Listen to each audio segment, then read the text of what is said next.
All right, Sam, I was going through the mailbag. People email us questions, and there was one that I had to bring up. We got to start with this.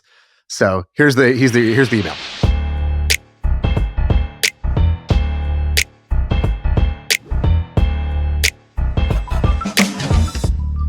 Dear Sam, last month I sold my ecom biz, and recently a startup that I invested in went public. I'm in my 30s. I own very little: house, cars, nothing.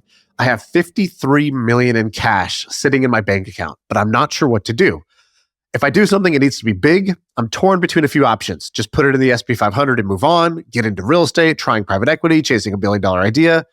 I've hit 3 major wins in a row. I exited my company, I invested in a winning startup, and I got really lucky on a real estate deal. But I'm not entirely confident I can rebuild it from scratch if I lose it all. My life goals are pretty simple: have 5 kids, a wife, and become a billionaire. I'm currently with someone I'm planning to marry. What do you got for me? Okay, so let's answer this question, and then there's some good other mailbag questions that we have here. All right. So let me tell you what I told the guy. I basically said, if you make $50 million at the age of 35, that basically becomes a billion eventually. But that's kind of irrelevant. But I think that's a dumb goal to become a billionaire or want to become a billionaire. I think you should do what you love after you have that much money. But if you want to become a billionaire, you will. But what I told him was basically, I think he should put most of it actually into a high yield savings account, or just like some type of like short-term treasury note or something like that, and just sit for 6 to 12 months and do nothing except read and have conversations with interesting people. And that actually 6 to 12 months, that may take 36 months. That might actually take 5 or 10 years. But whatever you want to do, my opinion is you should plot and read and talk and only do something if you're obsessed with it. And oftentimes when you make a lot of money, you get bored. And because of that, you start it's like falling in love with someone when you're like really horny. It's like, dude, you don't actually love that person. You know what I mean? Right. Like don't actually do it. And so I think, but you have to be really intentional about what next project that you do. And you don't give yourself a timeline, but you sit and you read and you wait for it to happen. So with the money, I would do some type of high yield savings account for like 6 months. And then eventually I would do 80-20 S&P bonds. I would try to live off 3% of that money. And then I would just plot and wait until that one thing I find. And then I would take a percentage of the money. Like, for example, let's say that you're comfortable living off of $1.5 million a year. You take how much you need in the S&P to live off that, and the rest you are willing to allocate towards your big dream and new adventure. All right, I like the advice. Here's an analogy. Here's what I would tell this person. Do we have a name for this person? They don't want their name out there. Let's call him Derek. Chuck. Okay, Chuck. Derek. All right, Chuck, here's the deal. Here's an analogy for you. You got a beautiful big screen TV. Beautiful. 96 inches. It's enormous, beautiful plasma, retina, whatever the display is. But it seems to me like behind the TV, you have what a lot of us have. You got the cables all tangled up.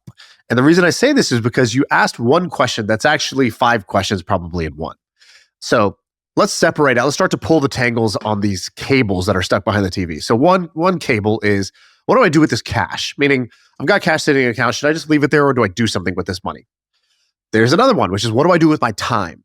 And those are 2 separate questions, because when you get rich, the point of getting rich in a way is to separate the questions of, what do I do with my money? What do I do for money? And what do I do with my time? Those are now separate questions for you. But before, when you have no money, they're the same. You work, you put your time in, that's how you get the money out. Then you have a third question, which is, what are my actual goals? So he said, my goals are to have 5 kids, have a wife, and have $1 billion. And have. I don't know very many happy people who got happy because they acquired things. They have things. They have cars. The kid thing might be different. I think you could acquire a kid and be happy, actually. I don't think so. I think life is a lot more about figuring out what you love to do, where you feel most useful, and who you want to become, and more importantly than the things that you end up doing. So I think I would ask a question, which is, what are my actual goals? And I use the word actual as a loaded word, because usually we have these goals that we just borrowed from others, either from our parents, from society, from the movies, from newspapers, these goals that are theirs and we make them ours. It's a goal you had 10 years ago, but you're not the same person you were 10 years ago. When I did this episode with Mike Posner, he's like, dude, I was in my 20s. All I wanted to do was get rich, get famous, be successful, be respected. He's like, and then I was in my 30s and I was doing things that would get me those things, but that's not what I wanted anymore. I was living the dreams of 21-year-old me rather than 31-year-old me who actually had new dreams. And I needed to update that. I needed to update the sort of motivational thing on the poster. There's another great question, which is, he says something like, if I'm doing something, it's got to be huge. And anytime I hear that, there's usually like a chip on your shoulder you probably want to work on. A great question here is, are you driven or are you being dragged? So it's like, what's the reason? Why do I feel the need to do that? Is it to prove something to other people? I talked to a guy who had dinner with a guy who's created a $50 billion plus company. He's doing a new one. And I was like, why are you doing another company? Like stressful, hard. Well, you just had kids. Why are you doing this? And he goes, I just want to prove, I need to prove that like it wasn't just a fluke the first time. Really? That's and in my head, I'm laughing because I'm like, proof to who? Nobody doubts that you could do this. Like we all actually respect and admire you. We think you're amazing. Who are you proving this to? Is you proving it to yourself? Why do you doubt it? You did it. Then doing it to prove something wrong or prove something right is sort of a silly reason to do something. So anyways, my final advice would be I would do nothing financially. Like you said, just put in a savings account for a year. I would get a coach to help untangle some of these mental wires that are tangled up. I would get in shape because when you're in shape, all things start to look a little different. And I would spend a year with people that you really love, helping people and hanging out with them. So I would find people who need help. I'd go help them. I'd find people who are free. I'd go hang out with them. And I would start to hang out with people who maybe have gone through this season of life. And I'd think of it like a season. I'd be like, oh, I had this season of achievement and now I got a season of wandering when I got to figure out what I'm doing next. Call it that so you don't feel uncomfortable when you're like, oh man, I'm so unproductive now. Call the season what it is and go hang out with people and make no decisions until, the clarity will show up. The worst thing this person can do, well, one of the bad things this person could do is go and buy a bunch of stuff or get himself into situations that can't easily be untied. So, for example, I mostly followed my own advice when I kind of had an acquisition. I did one dumb thing, which is I bought some real estate that I was like going to turn into a business. And I did it like right away. And a few months into it, I'm like, I don't know what the hell I'm doing. And I don't like this. And it took like a year to like unwind all of that. It consumed my brain and it really messed with me. And so I regret doing that. And I think a lot of people make the same mistakes. It's a very common mistake is to go and like acquire a whole bunch of stuff, which weighs you down and it ruins the whole seeking process. The only alternative version of that is when you go and you do something for your parents. So like there's a great clip. We should play this clip of, who Stephen A. Smith is, the ESPN anchor. He talks about when he first got money and he drives to where his mom worked. And he's like, I went into her office and I said, Mom, get up, get your bag. We're leaving. And I told her boss, she ain't ever coming back. And he talks about how he retired his mom on the spot. And I was like, that's a cool thing to do. Pay off your parents' mortgage or debt or something like that. If you're going to do anything, do that. It's a sort of a philanthropy in your own economy first. I think that's what I did. By the way, I flew my parents first class to Europe, and it was awesome. Right. It was awesome. And I have this video of them. My father stood up and like, how old people hold their phone with two hands, and he like is holding his phone, like doing a circle of like, and I like taking a picture of like his seat, and I have a video of him doing that, and that brought me so much. I feel happy that I got that video. That made me happy. By the way, I got a little hack on that. When we sold the Milk Road, my mom was on a vacation with all of her siblings. She has like eight or nine siblings, and so I got them all like I was like, hey, have the hotel call and be like, your massage is ready, and call all of the rooms at once, and then they all went down, and basically I got them all kind of like a day pass at the spa in Vegas, and it wasn't even that expensive, probably a couple $1,000s, but for my mom, it was like having a mortgage paid off in that she felt like, oh, my son treated me to something, but also she felt so good that, I got to brag. My kid is so good. She felt good that it was good for everybody. It wasn't just good for her. And that, doing something nice for her siblings made her feel so amazing. Yeah, and she could brag that her kid has his shit together, and maybe the other ones don't. Someone asked us this question, and it's related to a topic that we're talking to. What's the number one thing that you've read or seen recently that's wowed you? I read this book called Replay. It's a novel. Do you ever read novels? Yeah. I'm like big into novels now. I thought like growing up, I was That's like, such a flex question. Do you read novels?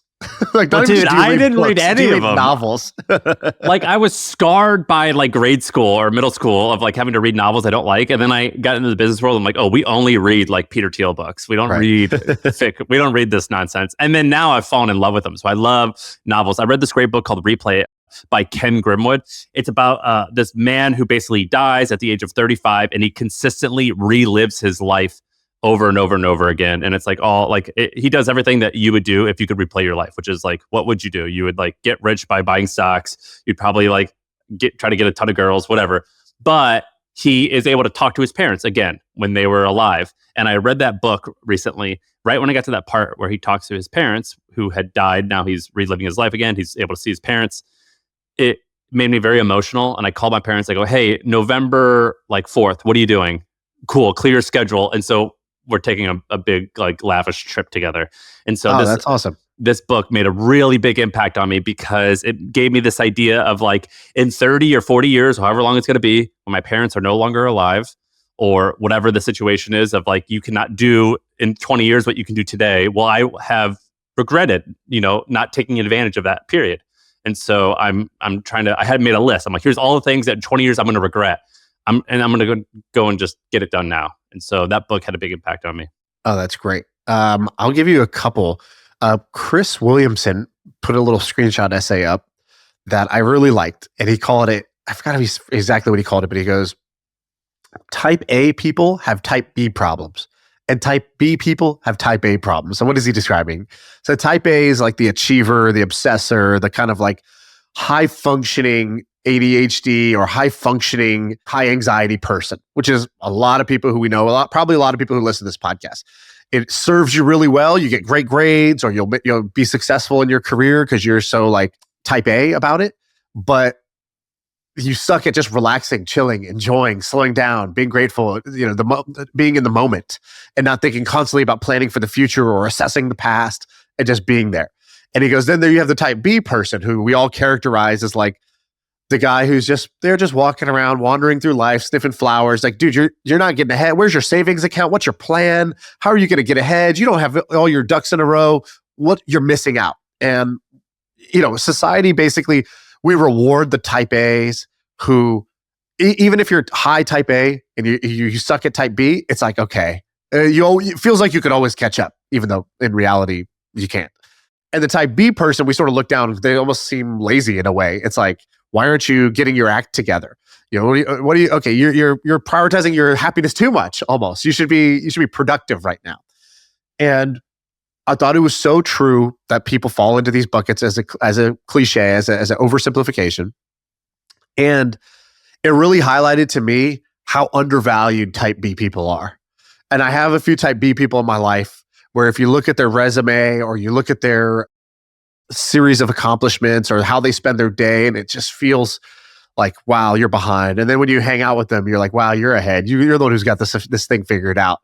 And I think that one of the big mispriced assets is, do you know how to chill? Dude, that's such a type A thing of you to say. Out? Did you just call it calmness a mispriced asset? I sure did. I sure did. You need to listen to your own advice, brother. Good call. I call them cold plunge people and hot tub people, right? Cold plunge is like you're trying to optimize everything. You're trying to like shock your nervous system and like get your adrenaline pumping in the morning. And hot tub people are trying to hang out, have a beer, and kick it with friends, and they're happier than the cold plunge people. And I think one of the things to really do is to take pride in being able to do both well.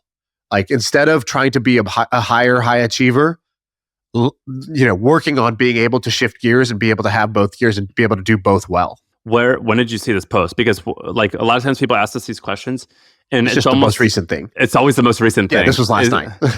Wait, really? Yeah. That's the question. You said one thing you've read recently that wowed you. Recently, last night.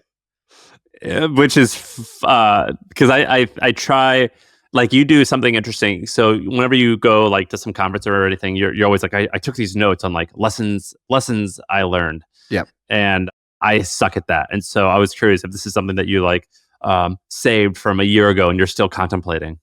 Dude, I have a Slack channel called Golden Nuggets that is like, It's a conversation with me, myself, and Irene, dude. It is the longest conversation. It is all just little tiny nuggets that I pick up from people. When Gary Tan was on the podcast, for example, I go here and I write, he had this great line. He goes, at some point you realize it's all made up, but you get to make it up.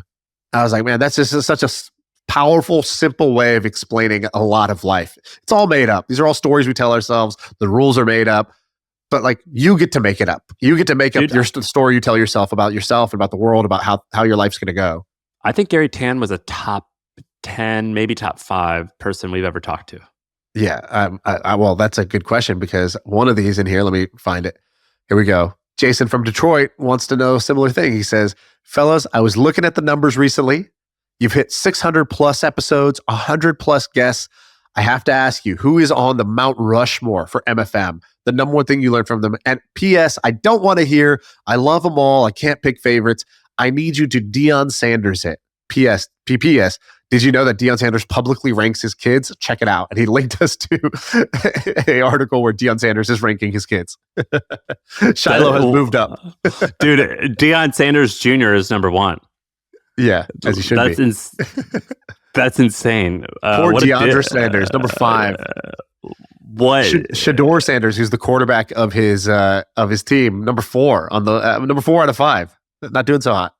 What a weirdo. Okay, well, Gary Tan's up there, but that's like a recent one, so I try actually to stay away. I'll go. Let me tell you mine really quick, dude. They're all brown dudes. I just realized Dharmesh, Monish, and Syed. I guess Syed's not Indian, but 2 out of the 3 are Indian, which is pretty funny. Dharmesh is amazing to me. Dharmesh proves that you can be aggressive while still being calm and nice. Dharmesh is like shockingly aggressive towards life. Do you know that about him? Dharmesh, he's the co-founder of HubSpot. Cut to the ad. All right, so a lot of people watch and listen to this show because they want to hear us just tell them exactly what to do when it comes to starting or growing a business. And really, a lot of people who are listening, they have a full-time job and they want to start something on the side, a side hustle. Now, a lot of people message Shaan and I and they say, all right, I want to start something on the side. Is this a good idea? Is that a good idea? And again, what they're really just saying is, just give me the ideas. Well, my friends, you're in luck. So my old company, The Hustle, they put together 100 different side hustle ideas, and they have appropriately called it the Side Hustle Idea Database. It's a list of 100 pretty good ideas, frankly. I went through them. They're awesome. And it gives you how to start them, how to grow them, things like that. It gives you a little bit of inspiration. So check it out. It's called the Side Hustle Idea Database. It's in the description below. You'll see the link. Click it. Check it out. Let me know in the comments what you think. All right. We're back. Dharmesh is a billionaire, maybe a multi-billionaire. I don't know. He started HubSpot, which is like a $30 billion company. And he's been on 2 to 3 times. I think he's coming on next week or in a few weeks. He's super aggressive about life, but he comes off like a really nice guy and calm and easygoing. And like, he is calm and easygoing, but he's very aggressive about life. And I love that. What do you mean aggressive about life? That's a word. That's a phrase. Tell me what that means. So if you ask him about his background, he grew up poor in India, and he was like, I wanted to be the best because I wanted to prove that I was capable of achieving, and I also didn't want to have nothing, which is what I originally had. So he's like, I wanted to be great at ping pong, and so I studied ping pong, and I was the best at the school I went to. Or he was like, someone told me that when I moved to America, that apparently what these people do is they go play golf in order to meet clients and take care of clients. And he's like, I'm a 23-year-old guy who moved here from India. I don't even know what golf is. But then someone else said, well, if you can't do that, just buy everyone's dinner as much as possible. And so he has paid for 100% of the dinners that he's ever gone out to for everyone. Did I tell you that story? No. Dude, I go out dinner. He paid, sure enough. I went out to dinner with him, and it was me, Nick Ray, Neville, and Dharmesh. Dharmesh walks to the bathroom at the end. Nick Ray goes, watch this. He runs and he pays for it. Dharmesh sits down and Nick goes, my treat.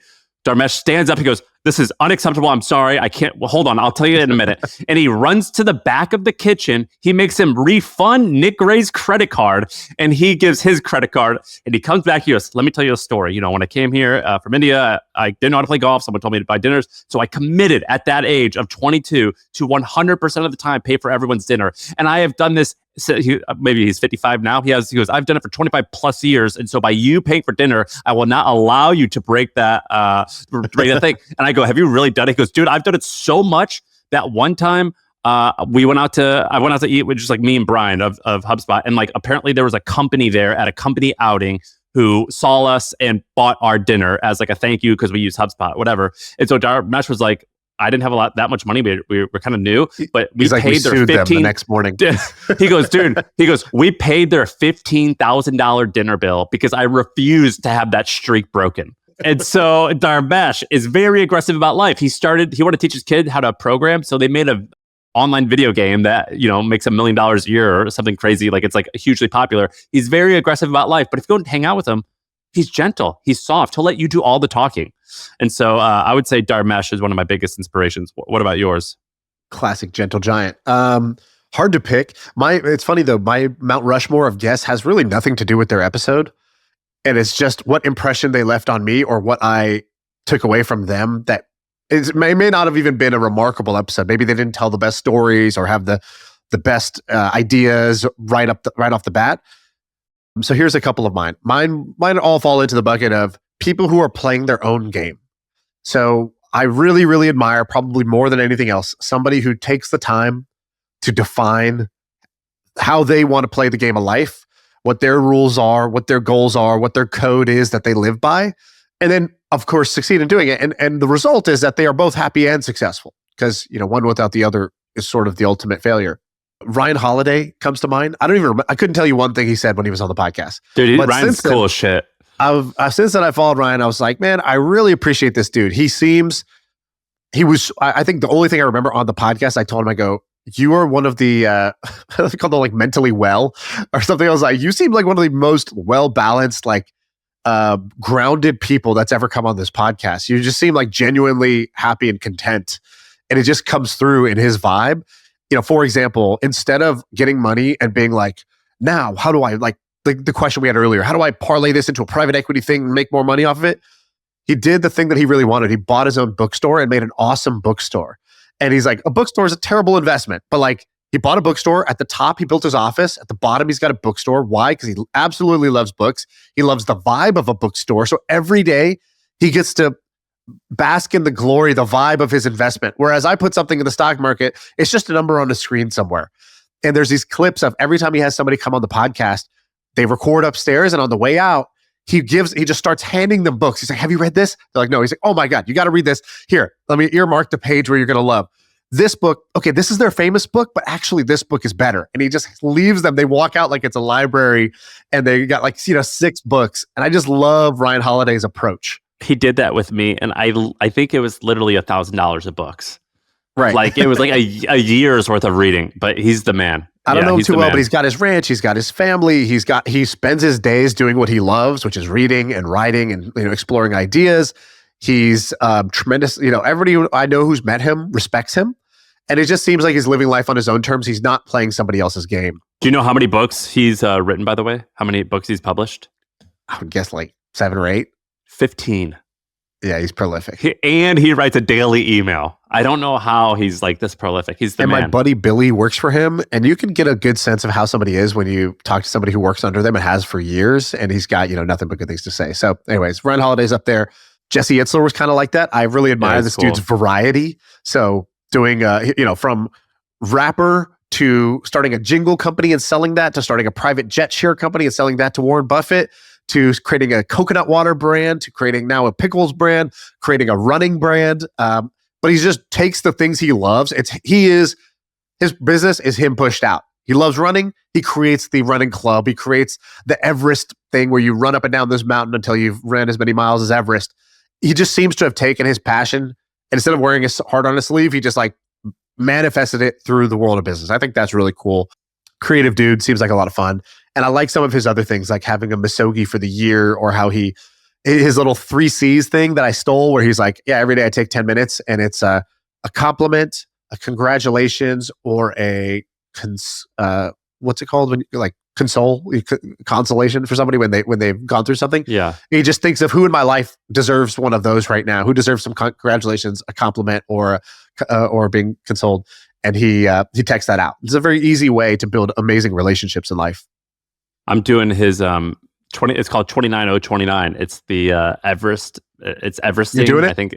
Yeah, I was invited to his partner. I became friends with, and he was like, "Pick which one you want to go." And so I got Sarah signed up for it, and we have to pick the date. But yeah, it sounds awesome, dude. It's really popular, by the way. It's also really expensive, and they're all always sold out. As it should be. The last one I had is Mike Posner on my little Mount Rushmore, which I don't think that episode's come out yet, but he said a couple of things that stood out to me. But the biggest one is just a operating philosophy for any creator. His first song was a hit, whatever, 5x platinum. His second song was a little disappointing, only 3 times platinum. His third song, only 1x platinum. Felt like total failures. And every time he went to the studio trying to make a hit, he goes, I only succeeded in making something that I hated and nobody else loved. When I went in trying to make a hit that everybody would love, all I made was something that everybody else hated, or something that I hated. And also, because I hated it, everybody else hated it too. And he goes, now my philosophy is very simple. I just do what's cool to me, and every once in a while, the whole world agrees. And I just thought that is a wonderful banner cry for a creator, an artist, is to say, I just make what's cool to me, and sometimes the whole world agrees. Yeah, he that documentary he has where he walks across the country, or it's like a music video actually. Is it a music video? Yeah. It's like a 10-minute video. So good. He's very inspiring. Yeah, go watch the music video for Move On. Is that the That's the song, yeah. It feels like a documentary because like there's so much talking in it, but a 10-minute one. That's pretty badass. All right, which one should we do? Let's go to this one. Isaac from Maryland says, I just started training boxing. Thanks for the inspiration. And I took my first liver shot. Wow. Son of a gun. It feels like somebody hit the off button on my body. And I thought about it later and I started thinking, what's the equivalent of a liver shot in business? We all know that a punch to the jaw is the thing that's supposed to knock you out, but sometimes it's the sneaky liver shot that gets you. I told my wife about this idea and she says, that sounds like something stupid that your friends on that stupid podcast would talk about. So let's have it, boys. What's the liver shot of business? Tell me if you felt this before. You're having a problem in your company and you think, I have found this one person that's going to change everything. Everything's going to be better because I've hired this one person. I think have I ever had a situation? Okay, so maybe that could happen. I don't think I've ever had a situation where my expectations have been lived up to. And wait, what did you just say? You've never had a situation where your expectations have been lived up to? When my expectation is that this person is going to be the silver bullet. Yeah. They're never lived up to, and it's not their fault. They could be fantastic, but like whenever I'll buy into someone so much, and they'll do like one thing that like kind of is a bummer to me, and then I'm like, what else is there that you're gonna do? Right. And then like another thing happens. This is homeopathic medicine. Yeah, it's not the cure all. You get it's like I have to try. It's so. Yeah, I have felt that so many times, and I make that mistake consistently where I buy into someone. You know, like when you're like in high school and you're like seeing a girl or like a girl you got a crush on so much, and like she finally gives you the chance, and you're like, life is perfect. I have crossed the threshold, and like it never ends. Elbows. Yeah, or like her ring toe is like bigger than like her big toe. You know what I mean? Like, dude, I hate that. For real. I know it's out of their control, and I think like 30% of the population has that thing where one toe's longer than the other. But it's disgusting to me. Have you seen Shallow Hal, where like it's like this ugly dude dates like the 10 out of 10 model, but her toe is like that, so he breaks up with her? No.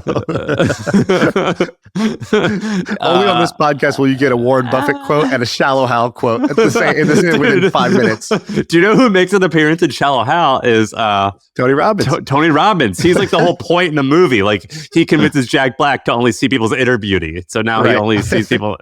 It's pretty funny. I love that movie. I think it's a great movie. Getting my gut punch is like being let down by people, which is frankly, I'm 100% to blame for that. Right. Mine is actually just having a health issue, either you or someone, really close to you when you're running a startup. Because the day before, everything felt level 10 important. And this was the most important thing in the world. We're on a mission. We're at war. This is everything. And then as soon as you have a real health issue, there's that phrase, a man has 1,000 problems until he has a health problem. Then he only has one problem. And Yeah. it's so true. Like the liver punch in business is when you have a real life scare and you're like, wow, I feel so stupid for having just spent like caring so much about these stupid KPIs and metrics and dialing the knobs and optimizing this funnel. It's like, dude, honestly, who gives a shit? So it is the one thing that really just shook me out of the delusion of like business felt like everything to me until that happened. That was my liver punch. I always feel that way whenever I have a nurse treat me. Like, like nurses Oh, you're like, are this like is a real job? dude, they're like the tugboats of World War. Like tugboats, like are like have like helped us win World War II. Like the tugboats work their asses off to get these ships out there, but they're the unsung heroes. No one like gave tugboats love. Tugboats Wait, are what does amazing. the tugboats do? I don't know this.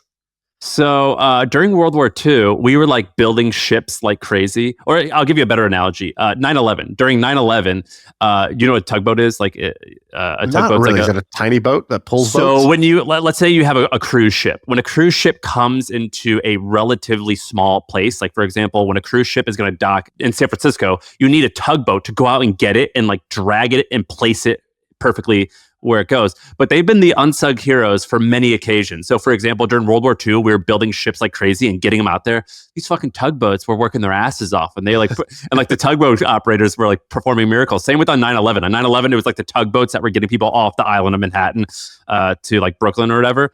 And nurses are like tugboats. Like you forget about a nurse, like, or you think you kind of dismiss a nurse as like you go to the doc- hospital for the doctor. It's the doctor who's the most important. And then you like a nurse will come and like give you Advil or like give you a popsicle and like soothe you. And you're like, 100%. you're so much more important. A, you're Yeah. more important than the doctor, maybe. And B, you're more important than my fucking job. Like it's not even close. 100%. All right, let's do another one. You pick one off here. If you could shadow anyone for a week to learn how they operate, who would it be and why? All right. I would split it between either somebody who's hyper productive, which is might as well go for Elon, because there's all these myths about Elon, and I just want to see it for myself. I want to see what's the real deal. How is this guy running 4 companies and playing Diablo at night and got 11 kids? And like, I want to actually follow this guy and see what's going on. What's Diablo? What is Diablo? It's a video game. Okay. He's like streaming on X at night, like the same night, they catch the starship, right? They catch the heaviest rocket ever with like these chopsticks. Then the same night he's playing Diablo for like 4 hours on stream, and he's like doing like a high level raid. It's pretty wild. In the same way that, do you know this? LeBron James recently screenshotted this thing out that he was a top 100 ranked Madden player, or like he reached rank 100, which is like the top rank. No way. And that's got to be one of the most played games in the world, right? Yeah, it doesn't mean he's a top 100 player, but it means he still reached the top rank of the people who are playing competitively at that moment. That's still impressive. It doesn't matter. Still impressive. Or like, we've told the story about Travis Kalanick being the number 2 or 3 Wii tennis player in the world. Luka Doncic, who's like one of the best basketball players in the world, he's a top 100 Overwatch player. I played a lot of Overwatch. This is insane. It's insane that What's this guy Overwatch? Is that a war game? It's a first-person shooter, or I don't know what you'd call it. It's like a team first-person shooter or whatever. And he's the best, or one of? He's a grandmaster player, and he reached top. I think it was top 500, which is the they don't do top 100, they do top 500. And Luka was in the top 500. It's insane. Like I can't believe it. And people are like, oh well, these guys they're athletes. They have a lot of time to play video games, a lot of downtime when their body's just still recovering. ridiculous. I don't give a shit, dude. I was playing Overwatch, 3 hours a day for like 2 years. I couldn't even break bronze. This is incredible how he did that.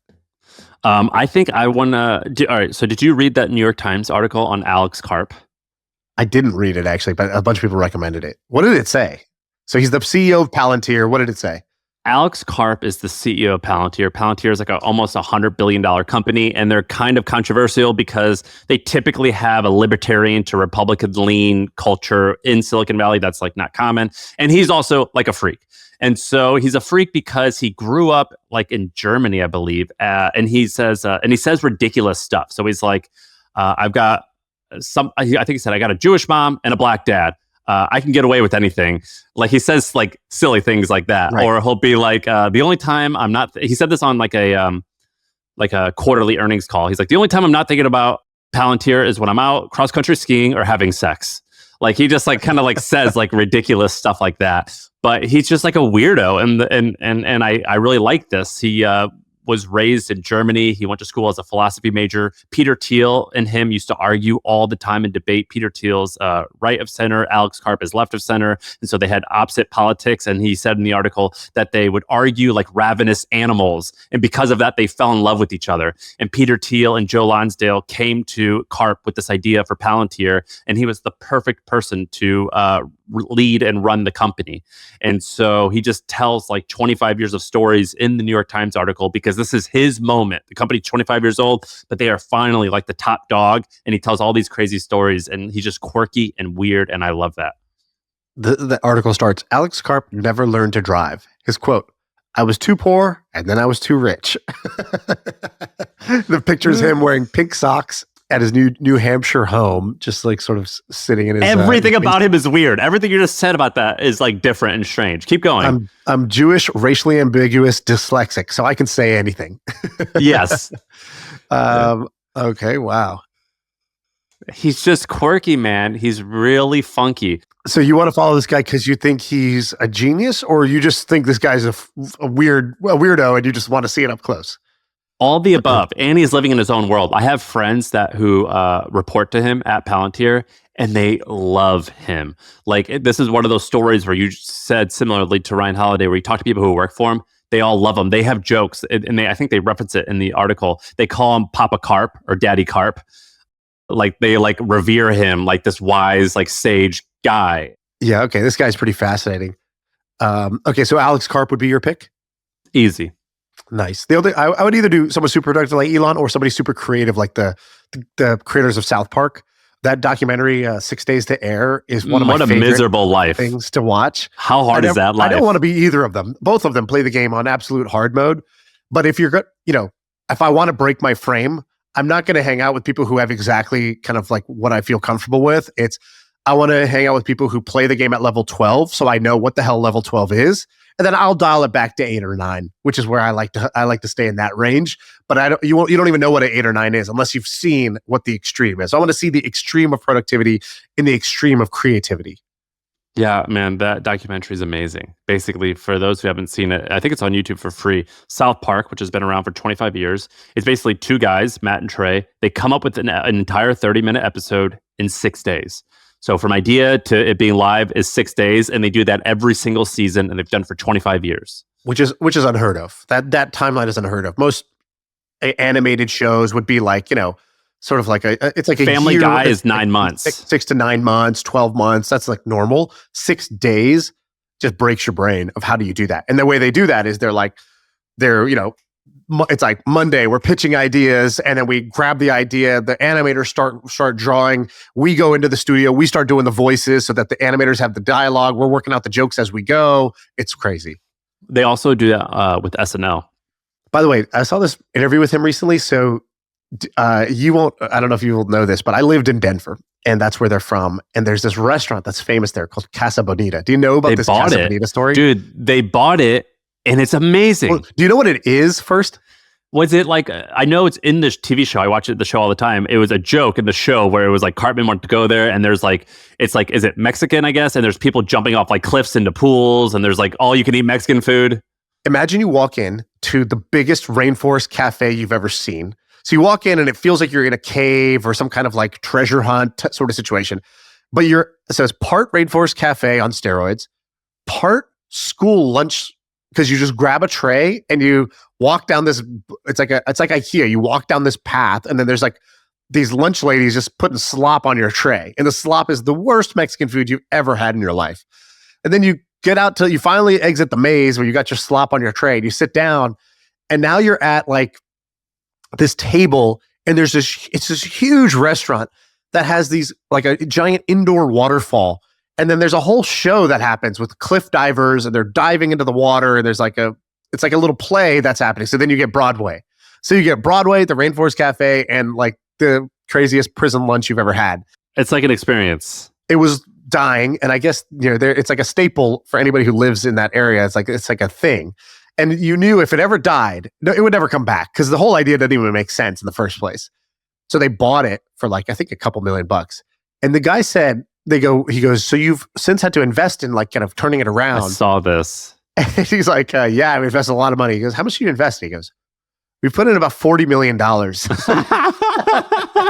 to rescue this restaurant, which is just insane. And they, along the way, they filmed it as they were trying to rescue this thing. That turned into its own documentary. And so just a crazy, crazy story. Is the food better? The reviews on it are like still not good. I don't know. I don't want to hear any bad things about it. I love those guys. I love Casa Bonita. I have a lot of memories from there as a kid. And I love that these guys tried to basically the same thing that the Fertittas did with the UFC, where they bought it for $2 million and then lost $40 million trying to like build the brand. They did that, but just with Casa Bonita instead. Dude, but yeah, I don't know if the outcome is going to be the same, but that's pretty wild. I mean, they're like epically rich, those guys. They've rich guys and restaurants. Name a better combo. Like shit. All right, want to do one more, or is that it? Let's do this fatherhood one. So Jeremy from Austin, okay, that's maybe somebody you know. He says, I'm a soon-to-be dad. I've read all the books. I've listened to the podcasts, but I got to hear from the boys. What advice was actually useful, underlined, for when you became a dad? So we all get advice. What was actually useful? Dude, mine's so much easier. Yours is going to be like insightful and philosophical. Here's mine. Mine was like so easy. So it was called like the 5 S's, but it really could just be like 2. So when a baby's crying, 0 to 3 months, you swaddle them super tight. I was shocked at how tight you need to be. Yeah. You turn them tighter than you think you're supposed to be doing. Yeah. Like you're putting this thing in a straitjacket. Like Child Protective Services need to be called. Like that's how like tight it feels like when you swaddle these kids. And then you hold them on their side when they're crying and you lift them up in your ear and you shush them. But when you shush, it's super loud. Like when they taught me how to do it, I'm like, that's going to hurt the baby's ear. And they're like, no, I don't know. However it works, this is what they're used to hearing. You shush really loud in their ear and they quit crying after like 20 seconds. So it was like the swaddle sideways shush. That was very productive. All right, that's good. I'll tell you what doesn't help first. So when we got pregnant for the first time, it was like, oh, better get some sleep now. That's not how sleep works, and that doesn't do anything. Don't tell me that. Well, you can't build it up with a bank. If they wanted to say, what could you actually do before the kid comes, which is not much, it'd be like, hey, just take this 15-pound dumbbell and curl it. Just hold it in the curl, and then try to do the rest of your life. So now operate, do your computer and like make food and do everything while curling this thing, because that's actually the only prep that would have actually helped. I think the biggest prep is mental, for at least for the dad. Here's what I think are the 3 phases of fatherhood. This is my bit. I'm working on a bit here. All right. The 3 phases of fatherhood are: I want kids. That's phase 1. I want kids. Yeah, I want kids. Hell yeah. And then phase 2, which is when you're pregnant and the baby's coming. I want kids. ... Right? Yeah, I want this, scary. Right? Now, and that's phase 2. And then phase 3, which comes you think it's supposed to come when the baby's born, but it will not for most people.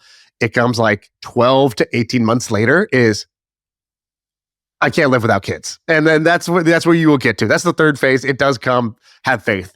And so totally normal to have the initial, I want this, then the questioning and the doubt and the panic, the freak out. Then the initial anticlimactic thing where the baby's an inanimate object and you're kind of useless as a dad. You're kind of just helping the mom. You don't feel too much. That was at least my experience. And you're kind of concerned. You're like, wait, do I not have a soul? Why don't I feel what I'm supposed to feel about this kid?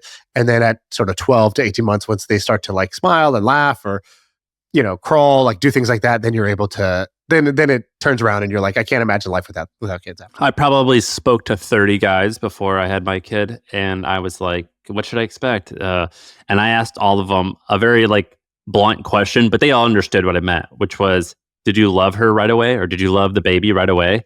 And of the probably 70% of them said, no, I had love, but I wasn't in love. Cared about the well-being, like, sure. I cared, but like I wasn't in love until let's say 8 or 10 months, something like that. I personally was into it because I had animals. Like it kind of replaced like a dog for me, if I'm being honest. Like where like I love dogs and I like that. I like that type of shit. So I was into it, but I was preparing not to be into it right away. Lowered expectations, the key to life. I think most men aren't into their kids for, you know what I mean? When I say into, in love for like 8 months. I had a hilarious dinner with this guy and he was like, yeah, I, if I'm honest, it's hard. same description. I care, but I guess I wouldn't say I'm like totally like head over heels, like, can't live without them type of thing. It's like And I a was like, roommate. It's like a roommate that you enjoy. I was like, oh, totally normal. Turns around, 12, 18 months. They're like, yeah, they're 3. I was like, oh, you're broken. Dude, you know what You also get shocked me? Like all of my friends, after they have kids, most of them have said similar things, which is, I wish I started sooner. And that shocked me. It was always the opposite, I thought. I always thought it was the opposite. But I don't wish that. I'm like, I'm glad I got in all the stuff that you can only do when you're, young, wild, and free. I'm glad I got that in because it's a one-way door. Once you do it, you can't, there's no breaks. There's no mulligans, at least for me. So, it just seems like it's, I'm glad I took the time. All right. That's this episode. We're going to call this mailbag. Mailbags are fun. If you have questions again like this, go to mfmpod.com and we're going to add a contact button and you could ask questions there. Yeah, we'll add a mailbag button, drop them in there, make them entertaining, make them fun. We like them. All right. That's it. That's the pod.